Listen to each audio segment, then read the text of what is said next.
pada waktu Prabowo bergabung 2019 itu, ya, itu ada strategi kemungkinan yang akan dilakukan supaya dia menjadi. Tapi orang kan tidak berpikir seperti itu. Taunya apa? Dia berkhianat. Tidak begitu, karena apa? Saya tahu persis penawaran ke Prabowo waktu itu bukan Menteri Pertahanan, Menko. Kalau dia duniawi yang dia pikir, dia ambil Menko itu karena lebih tinggi posisinya. Kenapa saya tahu? Karena saya pada waktu itu sebagai penasehat Ketua BPN Pak Joko Santoso. Kenapa? Karena pada saat itu banyak orang memprediksi Pak Jokowi ini tidak akan habis masa jabatannya 5 tahun. Jika dia berhenti di tengah jalan, secara undang-undang dasar, maka 3 menteri itu yang akan mengendalikan negara. 1, Menteri Pertahanan, bukan Menko, ya kan? 2, Menteri Luar Negeri. 3, Menteri Dalam Negeri. Tapi ternyata lewatlah 5 tahun itu, ya kan? Nah, itu saya hubungkan dengan cerita ini. Jika hikmahnya belum diketahui, seolah-olah ini kejam, ya kan? Orang berpikir anak umur 5 tahun tidak berdosa dibunuh. Bunuh orang aja udah dosa, apalagi anak kecil. Coba, ini logika orang berpikir hitam putih. Nabi Musa tegur, hei, kamu kenapa bunuh anak ini? Anak ini kan baik, dia bermain dengan biasa, dengan tenang. Tapi kenapa kamu bunuh? Apa jawaban Nabi Khidir? 1, saya bilang, kamu boleh ikut saya asal sabar. Nanti dalam akhir perjalanan, nanti saya akan ceritakan apa yang terjadi. Jadi kasih waktu 3 kemungkinan, Pak.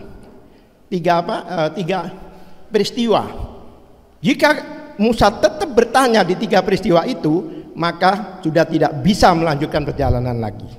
Berarti sudah tidak sabari Nabi loh. Pas ada kapal yang waktu itu mau menyeberang, mereka berdua tapi nggak ada yang mau terima. Ternyata ada kapal bagus milik orang miskin lewat, menerima mereka, memberi makan mereka. Di tengah jalan dirusak itu kapal. Orang baik dirusak kapalnya.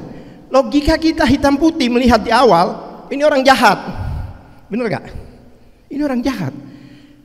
Begitu terakhir ditanyain, kenapa saya membunuh anak kecil? Saya menyelamatkan anak ini agar tidak masuk neraka. Saya akan menyelamatkan bangsa Indonesia dengan berkorban ini. Saya dihujat di mana-mana agar saya tidak masuk neraka. Karena dia diberitahu oleh Allah, anak ini nanti jika dia dewasa, jika dia sudah dewasa, dia akan durhaka terhadap orang tuanya. Yang memberitahu Allah ini, dia akan tidak berguna untuk bangsa dan negaranya, dia akan merusak agamanya, dan dia akan masuk neraka. Tapi jika dia matinya pada waktu belum balik, dia masuk surga. Pertanyaan saya, ini menyelamatkan apa menghancurkan? Karena hikmah ini kan belum diketahui. Saya banyak orang mengira ini begini, Prabowo gini. Tidak boleh dalam Islam itu. Karena ada satu peristiwa lagi kalau saya boleh angkat.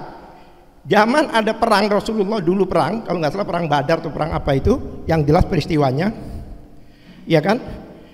Pada waktu mereka berperang mau membunuh loh, ini mau membunuh umat Islam. Pada waktu mereka berperang pakai pedang, itu pedang orang Quraisy yang bukan Muslim itu terpental. Apa yang terjadi? Sama sahabat mau dibunuh. Apa yang terjadi? Dia bersahadat, asyhadu an la ilaha illallah wa asyhadu anna muhammadar rasulullah, tapi tetap dibunuh. Kedengaran Rasulullah, dipanggil sahabat itu. Kenapa orang ini kamu bunuh? Iya, dia kan bersahadat. Kan dia bersahadat ini. Apa katanya? Iya, dia bersahadat hanya untuk menyelamatkan dirinya agar saya tidak bunuh dia. Ini fakta. Ya kan? Apa Rasulullah katakan? Apa Rasulullah katakan? Rasulullah katakan bahwa Rasulullah katakan bahwa kamu tidak berhak menilai hati orang. Kamu tidak berhak menilai niat orang yang belum Anda ketahui. Padahal dohirnya ini orang ini perang membunuh umat Islam, mau membunuh loh. Itu pun karena makanya itu manusia tidak boleh melakukan hal itu. Ibu bapak, saya ini sebagai pengacara muslim, mungkin udah banyak yang kenal saya, insya Allah. Saya ini pengacara muslim. Saya ini kan selalu membela orang dan sebagainya. Saya melihat, kalau melihat orang itu baik apa tidak, itu dari rekam jejaknya. Saya melihat sampai sekarang, sejak saya kenal Pak Prabowo, dia tidak pernah mendiskreditkan umat Islam. Tidak pernah. Dalam kebijakan dia sebagai menteri tidak ada yang bersentuhan langsung dengan kriminalisasi ulama dan sebagainya. Tidak pernah. Bahkan saya melihat kelompoknya, partainya, dulu itu ada Fadlizon dan sebagainya, ada Romo Syafi'i. Itu kalau Islam disudutkan mereka berteriak. Siapa itu? Itu kader-kadernya Pak Prabowo itu.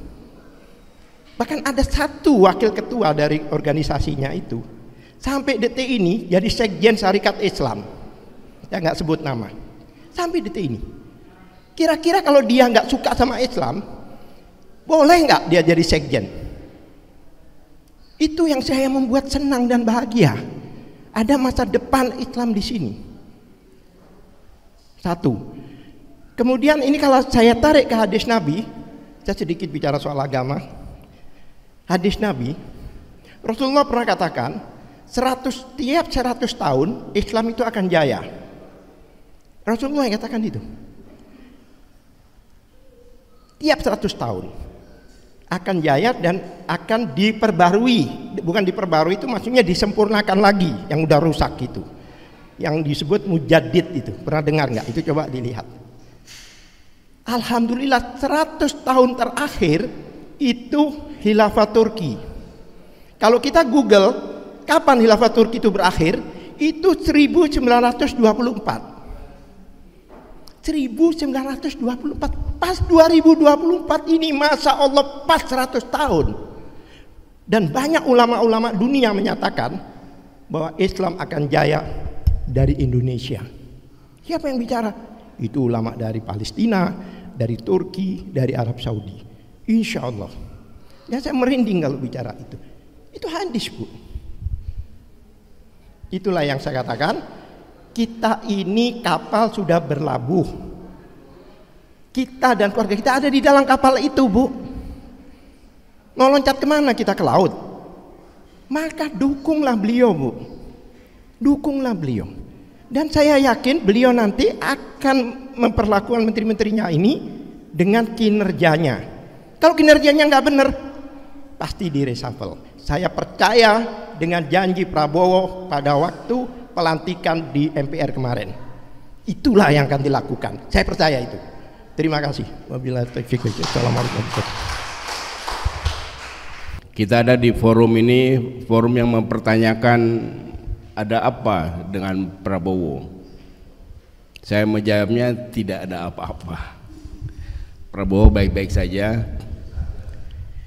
Dia orang yang sejak tahun 90-an bercita-cita menjadi presiden dan sekarang sudah jadi presiden, pasti tidak mau dia hanya menjadi sekedar boneka. Karena seburuk-buruknya boneka adalah boneka presiden. Kalau presiden boneka masih oke, tapi kalau bonekanya presiden itu udah paling buruk. Saya percaya kepada satu orang di Republik ini, yaitu Gus Dur. Kata Gus Dur, Prabowo ini pemimpin yang paling ikhlas. Pemimpin yang paling ikhlas dan saya mempercayai itu. Kemudian saya melihat track recordnya. Contoh misalnya ketika Orde Baru runtuh, soal kasus pelanggaran HAM terhadap aktivis itu kan bukan hanya Prabowo yang melakukan. Tapi banyak orang, tentara-tentara, jenderal-jenderal, tetapi Prabowo yang menyiapkan dirinya menjadi tumbal bagi rezim Orde Baru dan dia tidak ada masalah.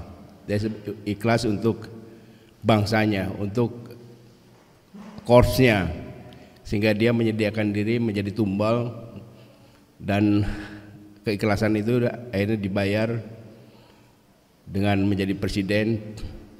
Yang pada tahun 2019 saya yang pertama kali yang mengatakan bahwa Gus Dur pernah berkata bahwa Prabowo itu akan menjadi presiden kalau sudah tua. Waktu 2019 itu dia sudah tua. Nah kemudian ketika 2024 saya mendukung Anies, saya kan harus meralat itu. Tapi kan itu saya yang menyatakan bahwa Prabowo nanti kalau sudah tua jadi presiden. Jadi saya tidak mungkin meralat itu. Tidak mungkin meralat apa yang dinyatakan oleh Gus Dur. Sehingga dan faktanya memang omongan Gus Dur lebih kuat. Akhirnya di masa tuanya Prabowo menjadi presiden.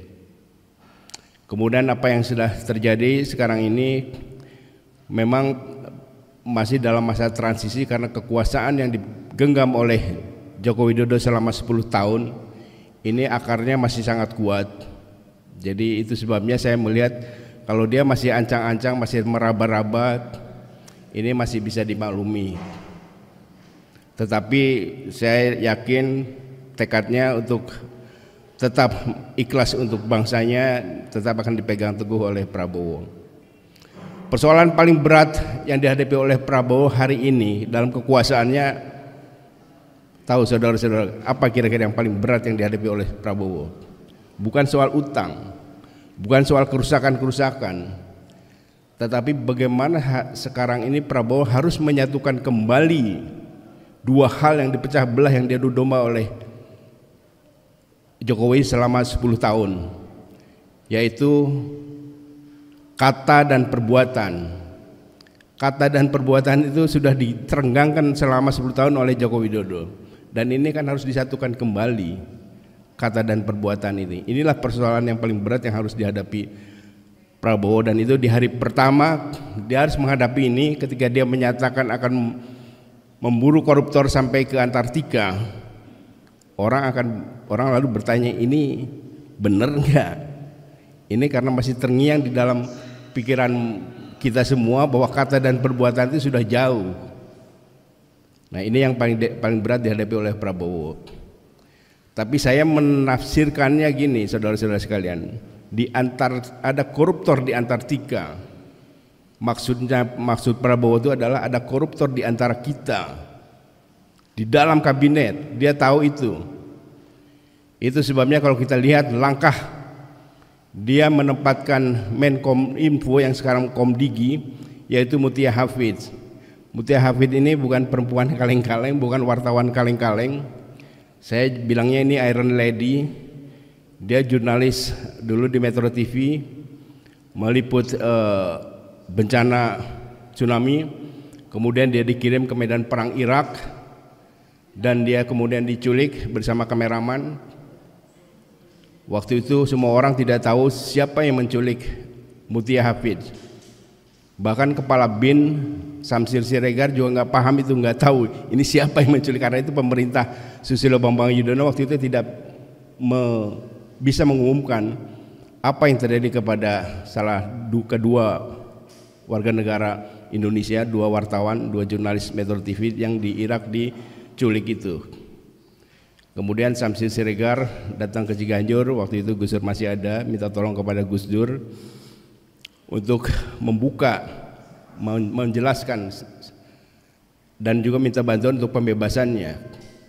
Kemudian karena saya tahu ini bos saya Gus Dur, dan Gus Dur mungkin waktu itu ada kesibukan-kesibukan yang lain, maka saya take over itu. Saya take over pernyataan atau permintaan Samsir Siregar kepala BIN itu. Kemudian saya koordinasi dengan teman di Qatar, Wahid Maktub, waktu itu Dubes Qatar. Saya sampaikan ke Wahid waktu itu, Hid, ini kepala BIN minta tolong sama bos kita harus menyelamatkan nama bos kita, bahwa kita harus bekerja, kita kerjakan. Kemudian setelah selesai saya telepon, dia operasi, dan kebetulan di Qatar itu pusat intelijen Timur Tengah itu semua ada di Qatar, sehingga dalam waktu setengah jam Wahid sudah bisa melaporkan siapa yang menculik Mutia Hafidz dan kameramannya. Waktu itu kalangan militan Sunni, kalangan bersenjata pro Saddam.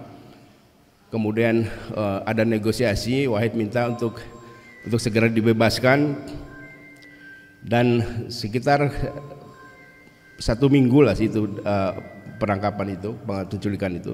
Kemudian menjelang dibebaskan, Wahid telepon saya bahwa Mutia Hafidz sekitar setengah jam lagi akan dibebaskan, nanti akan disiarkan secara internasional. Setelah dapat telepon dari Wahid di Qatar, saya telepon teman-teman di Metro TV, dan teman Metro TV bilang, Allahu Akbar, hidup Gus Dur. Nah, jadi waktu itu kita punya andil juga membantu pembebasan Mutia Hafidz. Tapi orang ini perempuan Iron Lady, kenapa sama Prabowo ditaruh di Komdigi? Karena Prabowo pasti tahu di situ sumber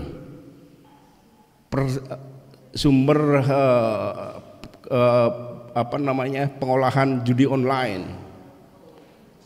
Dan Mutia Hafidz masuk ke situ, langsung besoknya dibongkar itu sarang judi online di kementerian yang sebelumnya di bawah Joko Widodo, dan bekas menterinya Budi Ari sudah pindah, tetapi saya yakin bahwa ini pasti akan dikejar. Mutia Hafidz akan mengejar sampai ke sana, karena itu ketika polisi menggerebek sekitar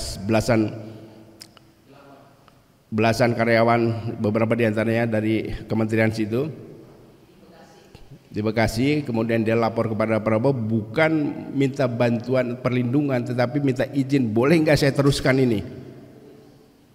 Dan Prabowo saya yakin ngasih sinyal lanjutkan.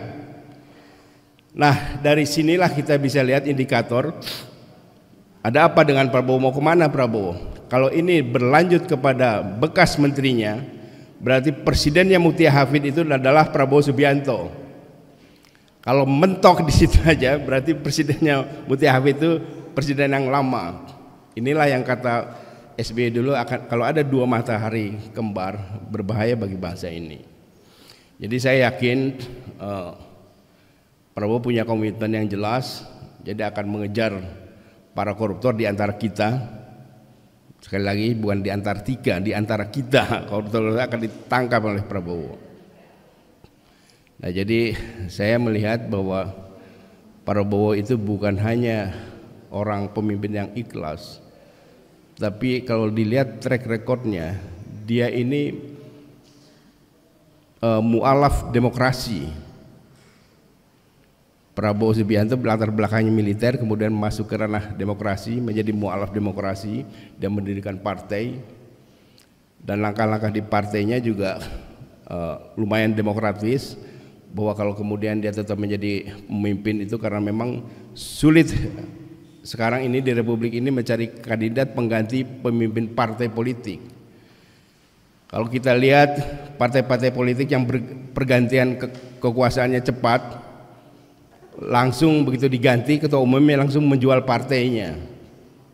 Nah, kelihatannya Prabowo ingin agar partainya itu tetap berada dalam kendalinya, karena itu dia harus memimpinnya. Dan jangan salah, biasanya lazimnya pengalaman kita, mu'alaf itu lebih taat kepada syariat, bahkan sunnah-sunnah pun biasanya dilakukan. Nah, Prabowo dalam hal demokrasi ini saya melihat bahwa dia sangat demokratis, mendengar suara terbanyak. Nah, kalau sekarang ada tuntutan bahwa penguasa sebelumnya harus diadili, ini kan tidak terdengar, banyak diseriakan oleh banyak orang. Apakah ini hanya kehendak Refli Harun dan kawan-kawan saja, seluruh rakyat Indonesia? Kalau seluruh rakyat Indonesia yang meminta, saya jamin itu akan dilaksanakan. Jadi inilah hebatnya kalau mualaf demokrasi menjadi pemimpin sudah begitu. Gus Dur juga mengatakan bahwa ini pemimpin yang ikhlas. Jadi saya melihat sepak terjang langkah yang dilakukan oleh Prabowo memang menyakitkan buat kita, karena dia beberapa bulan harus mengentertain permintaan presiden sebelumnya. Padahal kita tahu selama 10 tahun Joko Widodo itu menyita waktu kita, merampok waktu kita, merampok uang kita, dan kemudian ditambah lagi untuk kesenangannya oleh pemerintahan baru selama beberapa bulan. Saya mengingatkan kepada teman-teman di pemerintahan bahwa ini harus dipercepat. Masa peralihan ini harus segera dipercepat agar langkah-langkah atau kampanye-kampanye yang ingin dilakukan oleh Pak Prabowo segera dilaksanakan. Jadi kalau terlalu lama mengentertain penguasa lama, ini akan lebih menyakitkan kepada rakyat. Dan saya yakin Prabowo paham ini. Nah, sebagai penutup saya ada 2 puisi. Satu puisi itu saya dedikasikan untuk sahabat saya Didu, yang terus berjuang melawan pengembang yang durhaka, tapi belum dibantu oleh penguasa. Jadi sajak untuk menyemangati saya Didu dan kawan-kawan yang melawan pengembang, saya buatkan satu puisi. Jangan bilang ini negeri para pengembang. Jangan bilang ini negeri para pengembang, karena sesungguhnya mereka tak pernah ikut berjuang di medan perang kemerdekaan yang penuh luka, mengusir penjajah penindas rakyat yang durhaka. Kalau kini mereka tampak seolah perkasa, itu karena mereka nebar uang pada penguasa. Uang mereka memang bergudang-gudang, tapi semua itu sebenarnya dari hasil ngemplang. Oh, hai para pengembang yang durhaka, berhentilah berbuat suka-suka. Kencing di balai kota, berak di istana merdeka, bikin pusat kekuasaan jadi bau dan tidak peka. Memang telunjuk mereka bisa nuding hidung penguasa atau menaruh boneka di panggung demokrasi, lalu mereka gunakan nindas rakyat yang putus asa, sehingga segala demonstrasi terasa menjadi basi. Tapi jangan bilang ini negeri para pengembang, karena di daratan mereka menimbulkan kerusakan, di lautan nebar ranjau menjauhkan nelayan dari sarang ikan. Siapa melawan dengan mudah mereka tendang. Kini kita hanya perlu menyatukan langkah dan sudut pandang untuk menentukan apakah mereka penguasa atau pecundang. Dan satu lagi sebagai penutup, ada puisi, judulnya itu Pengantar Pergantian Kekuasaan.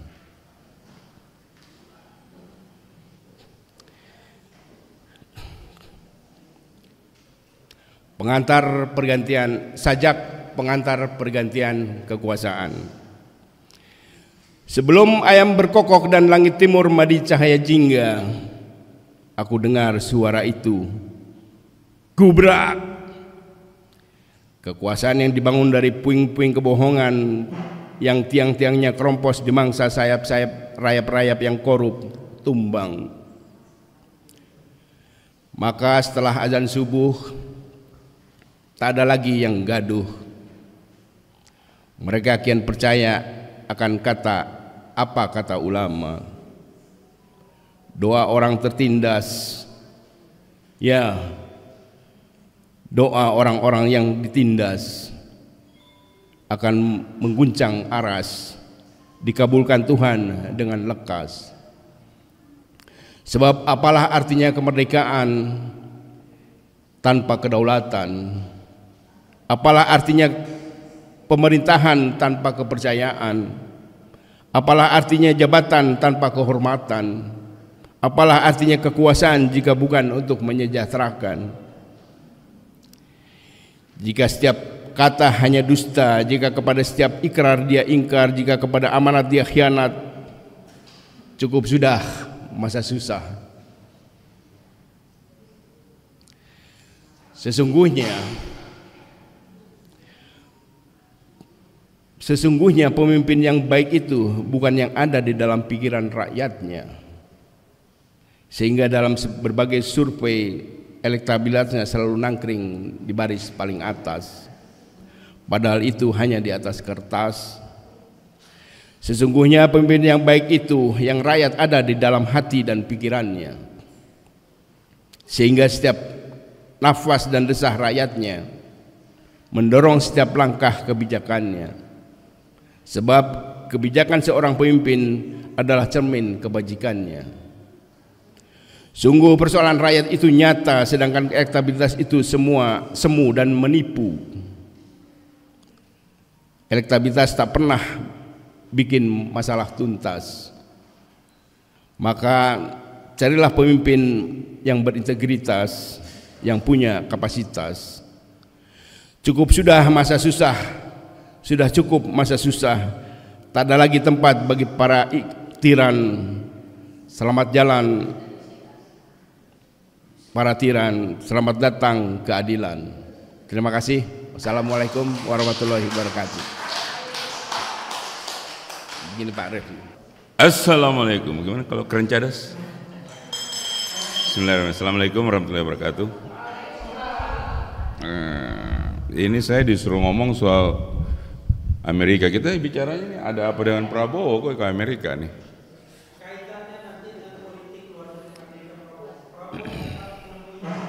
Ya. Mungkin teman-teman saya mulai dulu supaya ada gambaran sedikit.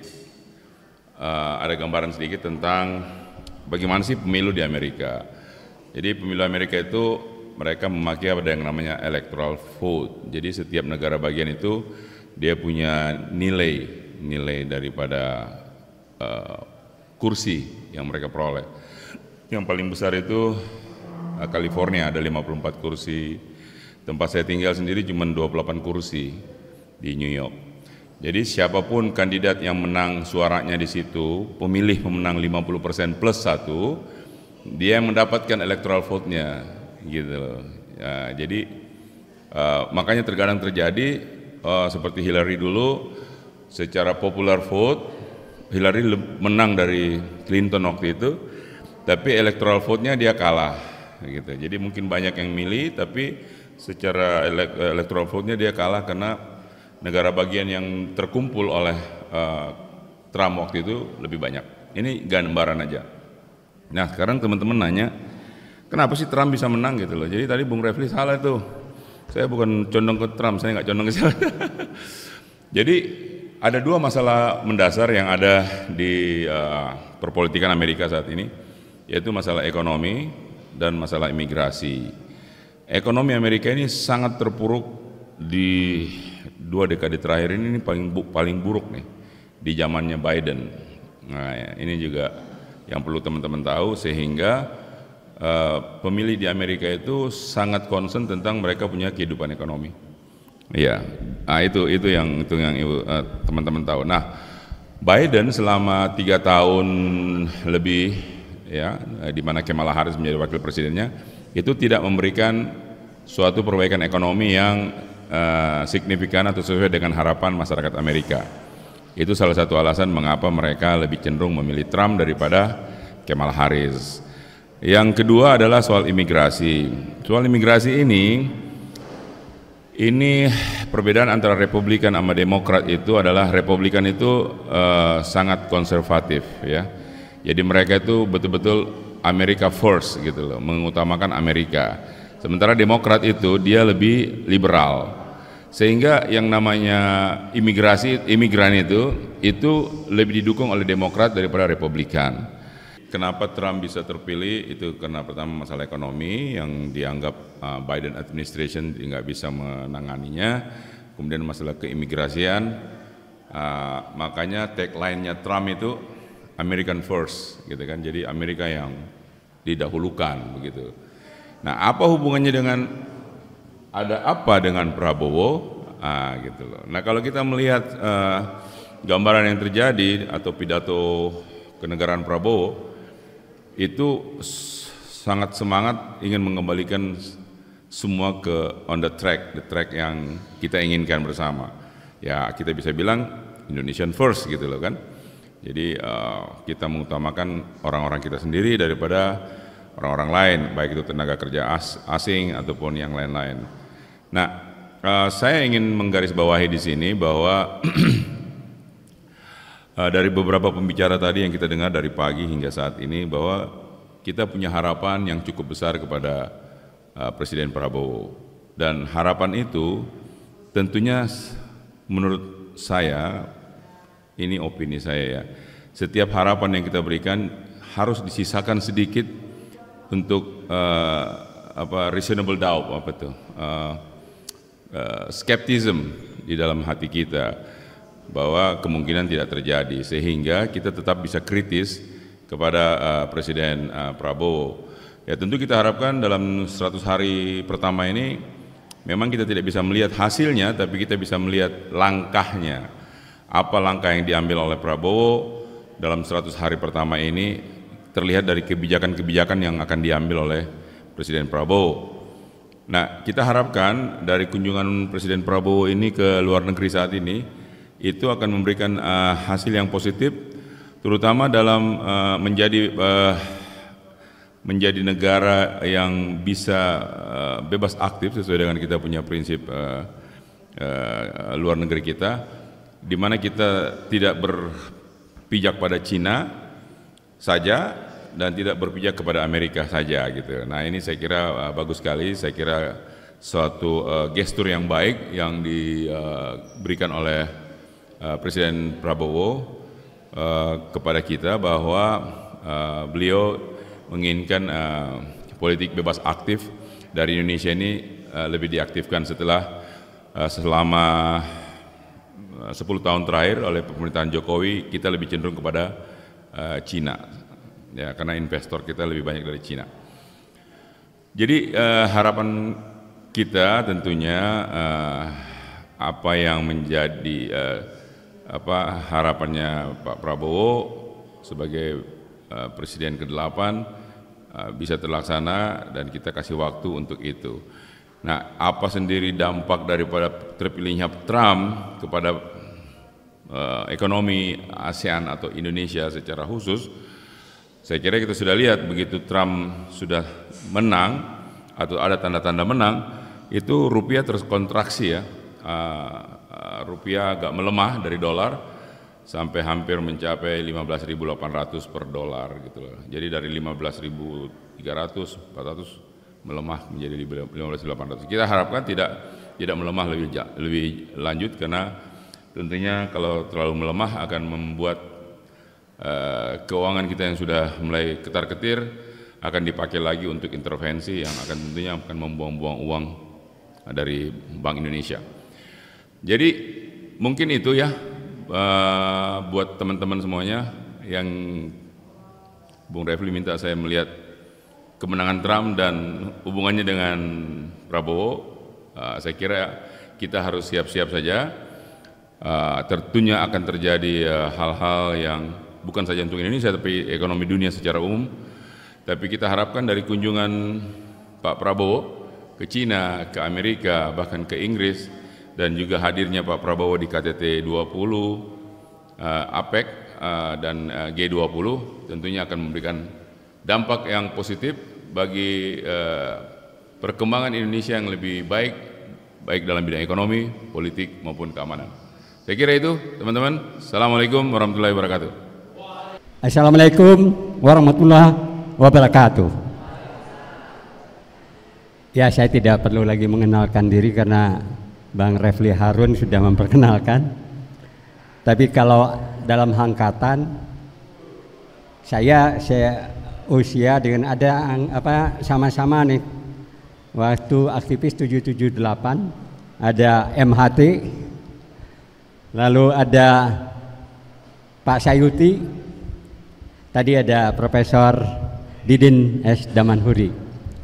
Ini sama-sama setahanan dulu. Mungkin yang ikut menangkap waktu itu ada Pak Kapten yang sekarang Jenderal Fahri Razi. Baik, saya mau disclaimer dulu bahwa pemerintah Indonesia atau negara kita Indonesia itu sudah lama dikuasai oleh oligarki ekonomi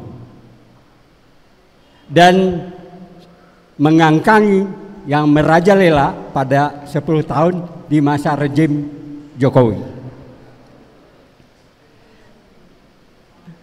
masalah pembuktian saya kira semua sudah tahu bagaimana oligarki ekonomi di Indonesia menguasai atau mengangkangi atau menjajah Indonesia baik secara politik, ekonomi, sosial.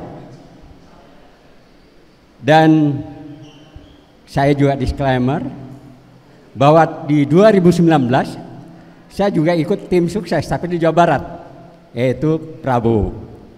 Karena waktu itu sahabat saya Rizal Ramli yang sama saya tahanan dulu dekat dengan Prabowo, dan saya sebagai sahabatnya Rizal Ramli juga jadi dekat untuk mengkampanyekan Prabowo. Nah sekarang karena ada diskusi tentang ada apa dengan Prabowo, dan mudah-mudahan seperti yang dikatakan oleh Dr. Roy Suryo tadi, tidak ada apa-apa gitu. Sedikit saya ingin menjelaskan karena tidak mungkin harus tepat apa yang telah diuraikan oleh Prabowo ketika 2019. Jadi saya tidak salah karena ini dicatat dan saya juga mencatat waktu itu.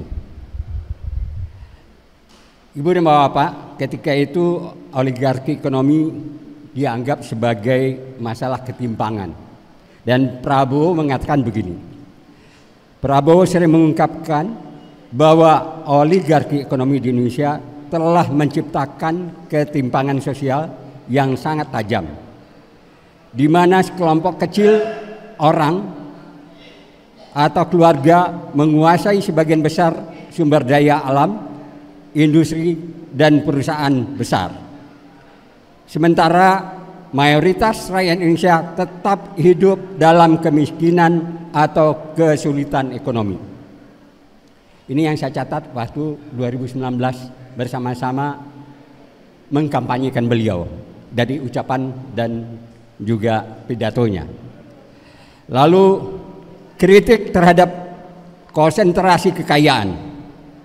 Waktu itu Prabowo menilai bahwa konsentrasi kekayaan di tangan segelintir orang atau keluarga yang memiliki kedekatan dengan kekuasaan politik sangat merugikan rakyat kecil, dan ia menyebutkan bahwa terlalu banyak kekayaan nasional yang terpusat pada beberapa individu atau konglomerat yang tidak hanya mengendalikan ekonomi tapi juga memiliki pengaruh besar terhadap kebijakan politik dan ekonomi di Indonesia.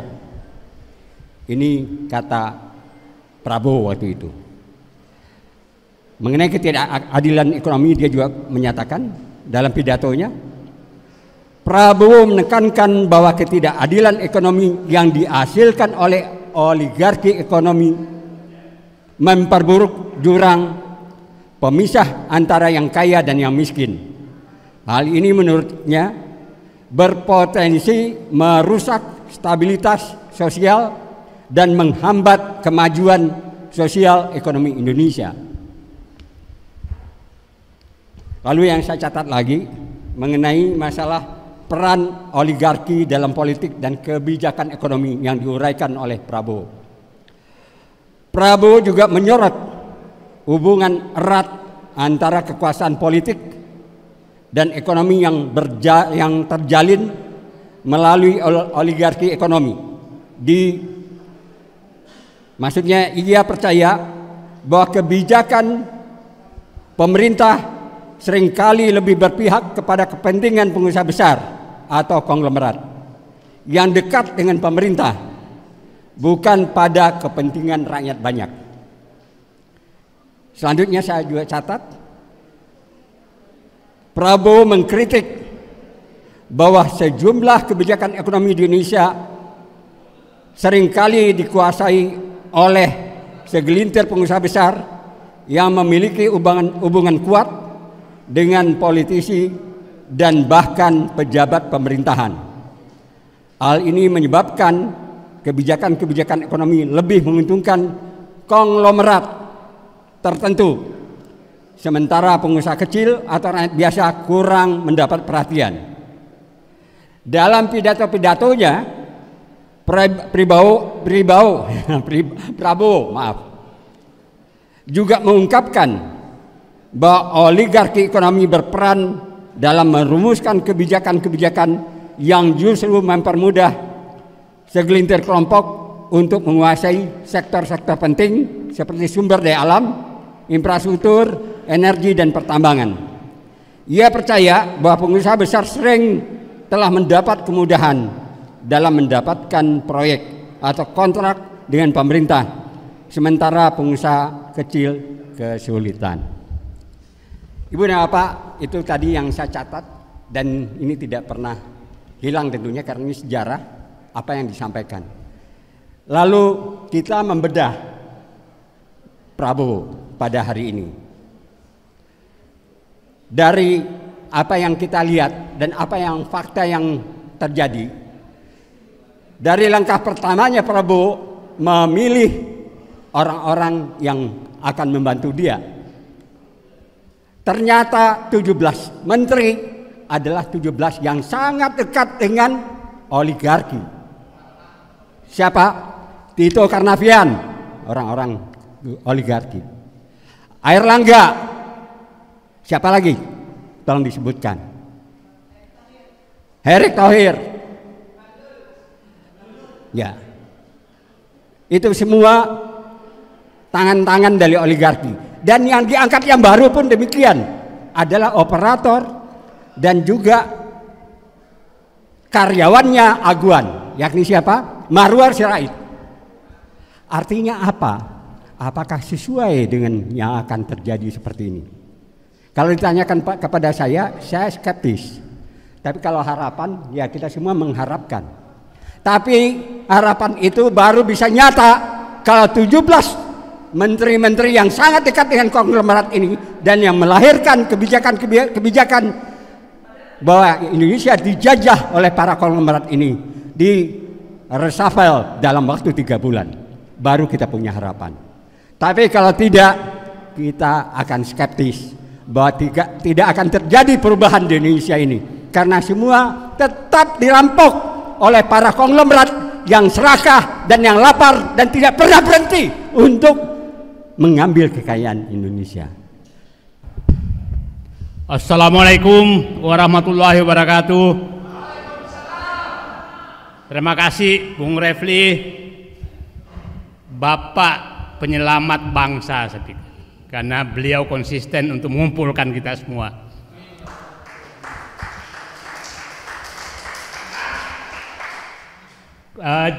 Judulnya ada apa dengan Prabowo. Pertanyaan saya, apakah Prabowo masih ada? Kenapa pertanyaan itu muncul bagi saya? Saya membaca dan menghayati Pak Prabowo dari 3-4 bukunya yang saya baca mulai 2012. Ada 4 yang saya tangkap dari beliau. 1, bahwa dia risau sekali terhadap bangsanya setelah terjadi 98 tadi, bahwa terjadi paradoks bangsanya kaya tapi rakyatnya miskin. Terus yang kedua, pulang dari Yordania menyatakan tekad bahwa untuk merubah bangsanya tidak ada jalan lain kecuali masuk ke politik agar bisa membuat kebijakan. Dan dia berjuang secara konsisten lebih 20 tahun, mulai dari wapres, 2 kali calon presiden, baru menang menjadi presiden 2024. Apa yang mau dia perjuangkan? Saya lihat hanya 2 sebenarnya. 1, bahwa ekonomi harus dinikmati oleh rakyat. Yang kedua, bahwa kedaulatan ada di tangan rakyat. Itu yang dia mau perjuangkan. Jadi sederhana sekali yang dia mau perjuangkan. Pertanyaannya, apakah saat ini Prabowo masih di garis perjuangan tersebut? Itulah kenapa saya tadi bertanya, apakah Prabowo masih ada? Itu pertanyaan saya. Karena tadi konfigurasi kabinet kayaknya agak jauh dari yang kita bayangkan.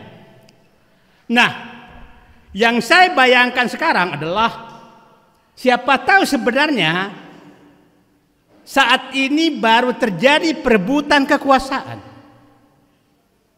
bukan kemarin. Nah, karena begini, kabinet yang disusun Prabowo saya katakan kan 5 jalur.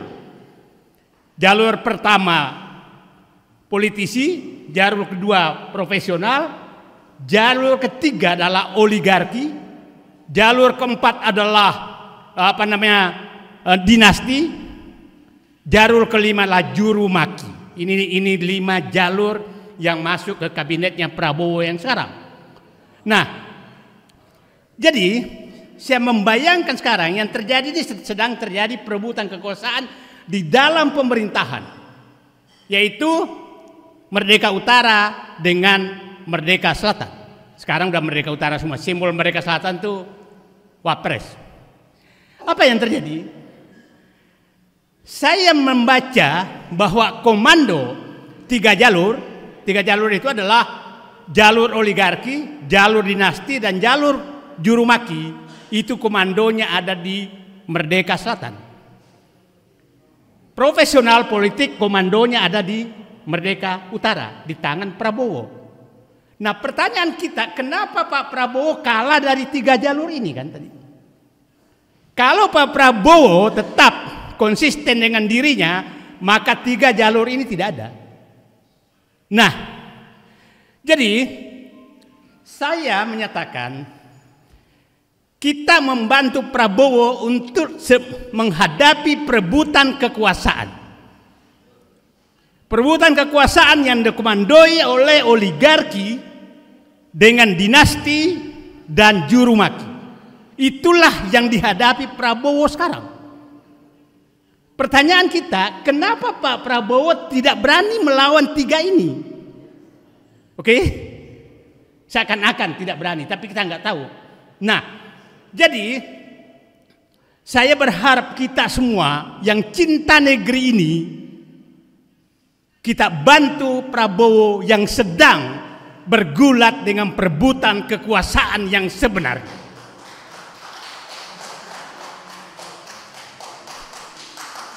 Jadi pemilu kemarin, Pilpres kemarin, baru saya sadari ini sebenarnya adalah perebutan formalitas kekuasaan.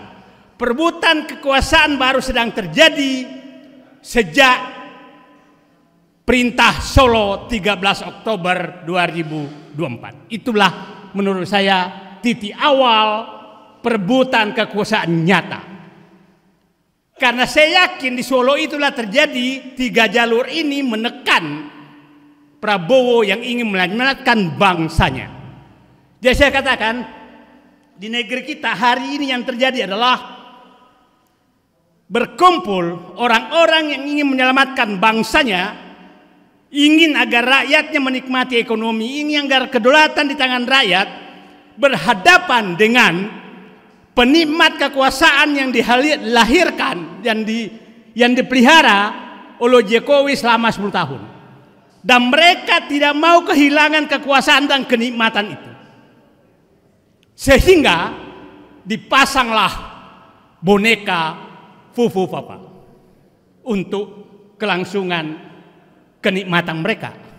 Jadi mari tanamkan dalam diri kita semua bahwa sedang terjadi perebutan kekuasaan yang nyata antara para perampok-perampok negara dengan rakyat yang harus menikmati negara ini. Itu yang harus kita bayangkan. Dan kita harus bayangkan yang terjadi adalah komando daripada pihak-pihak penikmat oligarki ini, itu yang saya sering katakan di pantai utara Jakarta yang mengkomandoi Solo dan Merdeka Selatan. Jadi kita bersatu bersama berada di Merdeka Utara. untuk menyelamatkan bangsa ini. Saya berharap Cilangkap, Trunojoyo, Senayan juga bersatu dengan Merdeka Utara. Kalau enggak, negara ini bisa bubar. Saya katakan hampir seluruh 10 tahun terakhir, hampir seluruh sumber daya ekonomi sedang dinikmati oleh mereka. Dan sangat wajar kalau mereka tidak mau kehilangan itu. Sangat wajar. Dan semakin merajalela mereka, tidak ada yang bisa halangi. Nah sekarang kita titipkan Pak Prabowo. Pak Prabowo, kami berada di belakang Bapak untuk menyelamatkan bangsa ini agar ekonomi kembali kepada rakyat, agar kedaulatan kembali kepada rakyat, agar kita persatuan tetap terjaga, agar bangsa ini selamat dari rongrongan 3 jalur yang menghadapi Bapak, yaitu jalur oligarki, jalur dinasti Jokowi, dan jalur juru mati. Bayangkan Pak Hendradi tadi sekarang jadi menteri itu tidak perlu sekolah, tidak perlu partai politik banyak. Pokoknya kuat memaki-maki lawan bisa jadi menteri. Itu. Nah, jadi itulah posisi kita. Jadi saya ulangi tadi, apakah masih ada Prabowo? Prabowo harus ada dengan dirinya untuk menyelamatkan bangsanya, dan kami akan bersama menghadapi peronrong bangsa ini. Terima kasih. Assalamualaikum warahmatullahi wabarakatuh.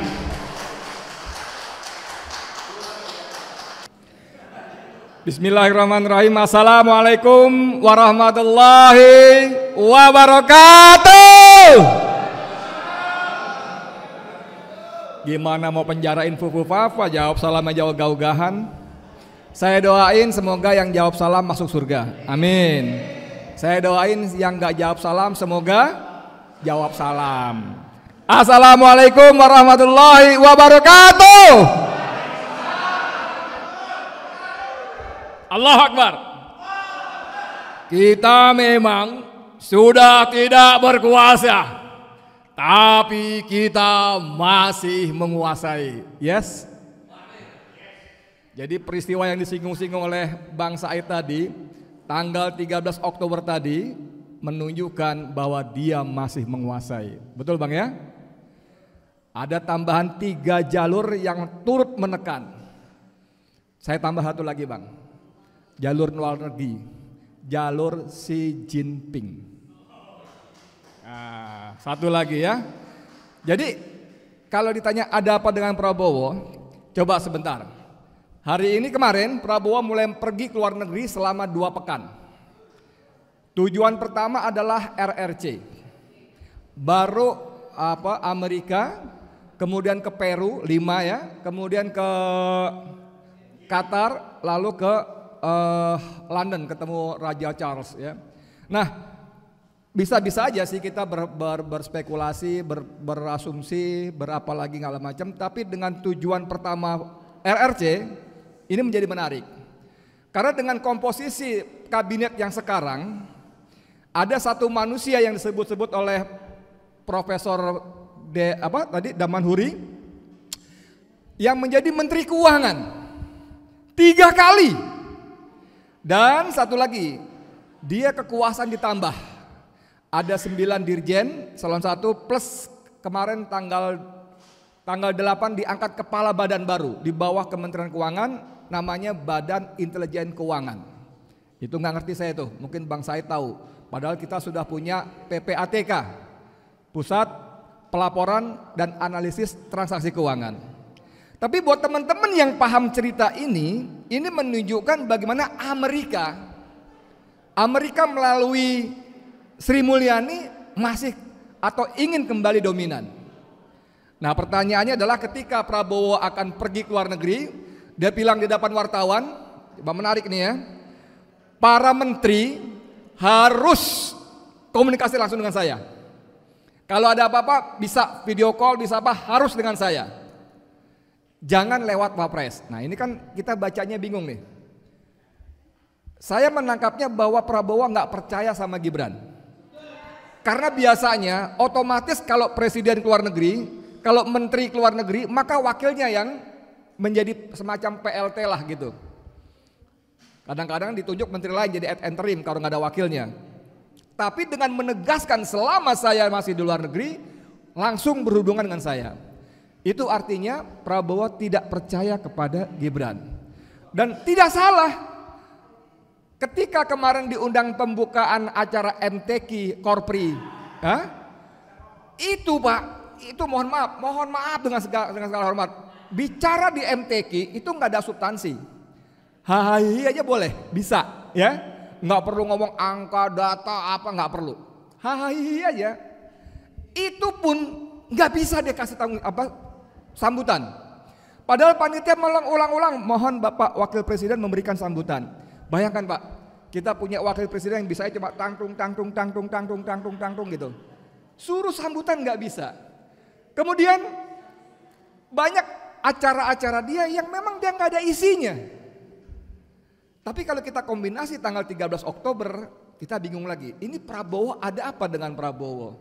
Kadang-kadang dia ingin tampil bahwa dia mandiri, berdaulat, tapi kadang kali yang lain dia nggak bisa apa-apa. Nah saya ingin sedikit bicara tentang keluar negeri. Dengan memberikan porsi kepada Sri Mulyani yang berarti mewakili IMF dan Bank Dunia serta Amerika Serikat, saya kok menduga Xi Jinping akan marah. Akan marah. Saya nggak tahu dalam tradisi diplomatik, tapi saya baca berita, Prabowo hanya disambut oleh dubes kita di Cina, dubes Cina di Jakarta ikut menyambut, dan tidak ada wakil presiden pun tidak ada menyambut di bandara. Padahal biasanya kalau kepala negara yang datang, yang nyambut kepala negara juga. Kalaupun nggak sampai di bandara, yang nyambut wakilnya. Nanti kepala negaranya di tempat di istana atau di mana dan sebagainya. Saya nggak tahu nih tradisinya bagaimana. Saya kan nggak ngerti soal hubungan diplomatik seperti ini. Nah, sekarang saya ingin ambil satu benang merah. Prabowo keluar negeri, Prabowo nggak percaya Gibran. Prabowo dalam bahaya nggak kira-kira? Kira-kira, nggak nuduh, apalagi berharap, jangan. Ya, tadi saya sepakat dengan tadi siapa itu tadi? Oh, Bang Said, kita nggak bisa apa-apa kecuali mendukung Prabowo dengan harapan-harapan. Ya dong, ada waktu 6 bulan untuk bulan madu. Setelah 6 bulan itu barang masih nggak jelas, apalagi semakin jelas warnanya ke sana, ya sudah apa boleh buat, kita ngomong kencang-kencang ya. Jadi bagaimana? Dari mulai cerita Koni Rahakunduni, masih ingat? Waktu dia dipanggil oleh Ruslan, diminta bergabung ke TKN, Mbak Koni mesti jelas dong, pakai baju warna biru muda dong. Kata Koni, loh saya udah bantu Pak Prabowo, roadmap pertahanan keamanan saya bantu, saya nggak perlu masuk. Enggak Mbak Koni, soalnya, nah ini masuk barang nih, soalnya nanti Pak Prabowo cuma 2 tahun. Tahun ketiga dan seterusnya Pak Gibran, Mas Gibran. Lalu Koni bilang, tunggu. Saya sampai berdiri, dia bilang gitu kan. Emang lu pikir Jokowi sama Gibran akan membiarkan Prabowo hidup selama 2 tahun? Kalau gue jadi Jokowi sama Gibran, gue matiin dia besok. Kalimatnya begitu, betul nggak?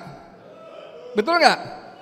Nah ini kan seru sekali. Kita akan berpikir kalau dia bisa naik pada waktu 2 tahun, kenapa mesti nunggu 5 tahun? Karena konstitusi kita memberikan hak penuh kepada wakil presiden untuk menjadi presiden ketika presiden berhalangan tetap. Betul?